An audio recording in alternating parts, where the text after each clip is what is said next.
आपका हार्दिक स्वागत। हमारे बीच में है एनआरएमयू के राष्ट्रीय अध्यक्ष एसके त्यागी जी। सर, आज का जो अधिवेशन हुआ है, ये अधिवेशन क्यों हुआ है और इसकी क्या खासियत है?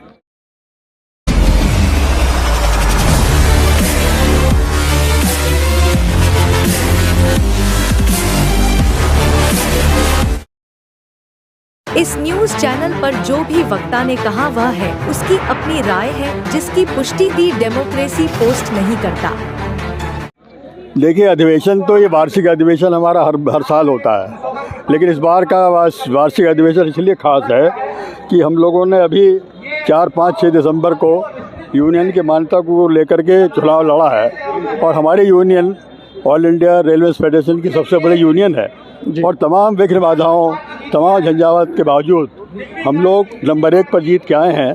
तो इसलिए बहुत महत्वपूर्ण ये हमारा अधिवेशन है और तमाम लोगों में जोश भी है, उत्साह भी है, क्योंकि northern railway manage union ARF की नंबर 1 यूनियन है और सबसे ज़्यादा वोट लेकर के ये जीती है। लेकिन सर, देखा कि चुनाव के अंदर भिन्न भिन्न तरीके के आरोप लगाए गए, व्यक्तिगत आरोप लगाए गए, लेकिन उसके बावजूद भी आपका जो NRMU है AIRF फर्स्ट पे यानी पहले प्रथम का योगदान मिला है। इसलिए मिला कि हमारे जो कर्मचारी हैं उस बात को जानते हैं कि नॉर्दर्न रेलवे मैनेज यूनियन और AIRF उनका अपना संगठन है और कभी धोखाधड़ी नहीं करता। वो हमेशा सही बात लोगों के सामने रखता है और कर्मचारियों के साथ कोई भी अन्याय हो उसका डट कर के मुकाबला करता है। उसके लिए वो किसी भी कुर्बानी को देने से पीछे नहीं रहता। हमारा इतिहास इस बात का गवाह है।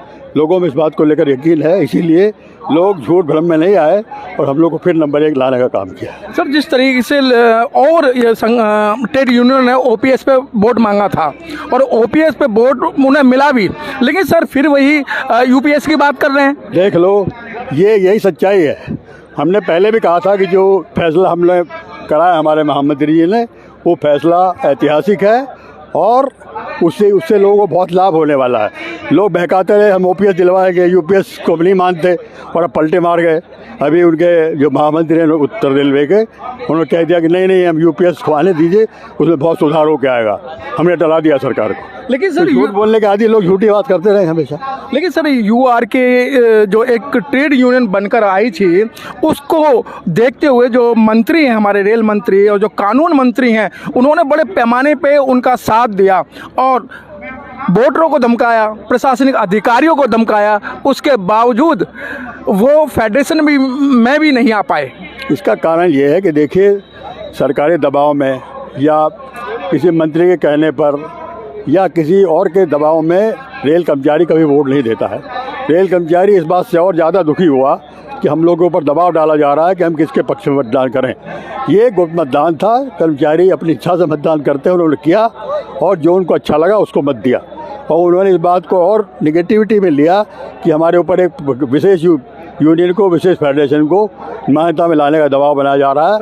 यह ऐतिहासिक बात थी जो उन्होंने पहली बार की, इतनी घटिया बात, और उसका जो है बड़ा नुकसान उनको उठाना पड़ा। पहले से कम वोट लेकर के जीते हैं। सर, जिस तरीके से कर्मचारियों की चुनौतियां दिन पर दिन बढ़ते जा रही हैं, हाँ, और उन चुनौतियों का सामना करना कितना मुश्किल हो गया है।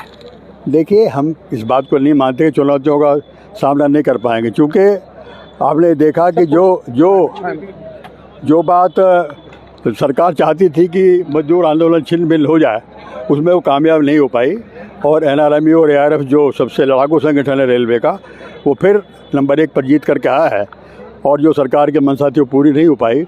इसलिए मैं आपको ये बात दावे से कह सकता हूँ कि जो भी हमारी समस्याएं हैं उनको लड़ करके हासिल करने का काम AIRF NRMU जरूर करेगा।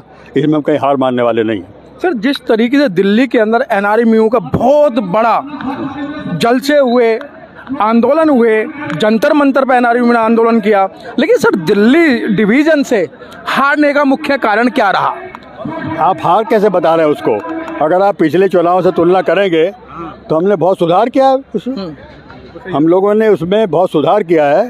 पहले बहुत गैप था, उनको काफ़ी अच्छे मत मिले थे 2013 में, 2007 में, लेकिन इस बार मतों का अंतर कुछ 100 तक सिमट के रह गया है। इससे आप इस बात का अंदाज़ा लगा सकते हैं कि हमारे लोगों ने मेहनत की और दिल्ली डिवीज़न में भी रेल कर्मचारियों ने हमारी यूनियन का बहुत साथ देने का काम किया है, हमारी यूनियन को आगे बढ़ाने का काम। लेकिन सर, भारत की राजधानी दिल्ली के अंदर अगर ऐसा रिजल्ट आता है तो कहीं ना कहीं तो या तो कर्मचारियों की गलती, जो पदाधिकारियों की गलती है। और देखा गया है कि जो पदाधिकारी हैं वो वोटरों तक नहीं पहुंच पाए, उन्होंने सिर्फ फेसबुक, व्हाट्सअप, मोबाइलबाजी की है। अगर वोटरों के पास जाते तो हो सकता है कि बड़े पैमाने पे जो दिल्ली डिवीज़न है हम जीत पाते। देखिए, ऐसा मैं नहीं मानता, क्योंकि हमारे तमाम साथियों ने पूरी शिद्दत के साथ प्रयास किया है।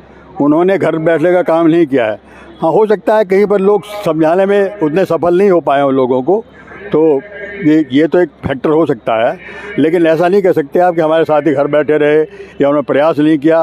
वो घर घर गए, उन्होंने पूरा प्रयास किया, अपने घर के काम भी छोड़ करके यूनियन के चुनाव के लिए लोग लगे रहे, हर जगह लगे रहे, दिल्ली मंडल में भी लगे रहे। ज़रूर अगर कुछ छोटी मोटी कमी रहेगी उसको हम लोग देखेंगे। अभी हम लोगों ने सोचा है कि 1 महीने बाद हम लोग कहीं बैठ करके समीक्षा करेंगे कि किन कारणों से कहाँ पर हमारी कुछ कमजोरियाँ रह गई, कहाँ हमने अच्छा परफॉर्म किया है। इस बात की समीक्षा हम लोग करेंगे और फिर करेक्टिव एक्शन लेने का काम करेंगे। सर, अब हम जो चुनौतियाँ हैं वो क्या हैं? देखिए, सबसे पहले तो चुनौती यही है कि हम लोगों ने वादा किया था लोगों से कि 8वें वेतन आयोग का गठन कराया जाएगा। अभी आपने मंच से भी महामंत्री जी के उद्बोधन में सुना होगा कि अगर सरकार वेतन आयोग का गठन नहीं करती है 1 आध महीने के अंदर, तो फरवरी के महीने में इस पर हम लोग को एक बड़ा आंदोलन छेड़ने की बात है, उसको हम लोग छेड़ेंगे।